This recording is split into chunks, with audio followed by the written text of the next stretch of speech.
یو نوجوانو کفل هغه ټول عمر ډیره عجیبه زندگی تیر کړو. هغه نوجوان انتهایی مالدارو. هر شپه به خپل محل ته دومره سره زر سپین زر به خرج کړو چې څومره ښکلې جینۍ به هغه به هره شپه راوسته د خپل ځان خواله. هره شپه نوې بیا یو جینۍ راله یو شپه او چې د دروازې بندې کړې هغه په ژړا شو. هغه ته ولې ژاړې؟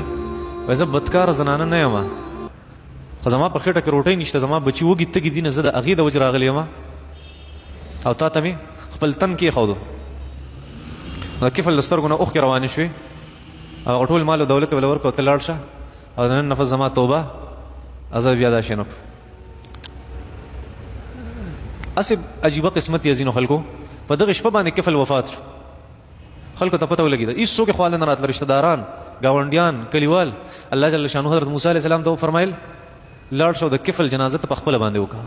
د کفل جنازه په خپله باندې وکړه، ځکه ان الله سبحانه وتعالی قد غفر للکفل. الله جل شانه کفل معاف کړی دی. بس داسې مضبوطه توبې ایستې ده.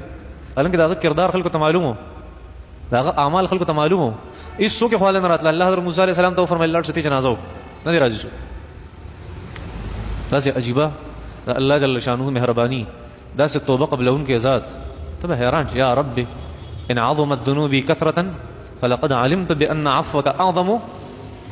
ابو النواس شاعر ویلو یا الله که زما ګناهونه ډېر زیات دي خو ستا د رحم نه خو سوا نه دي که نه. یو طرف ته ستا رحم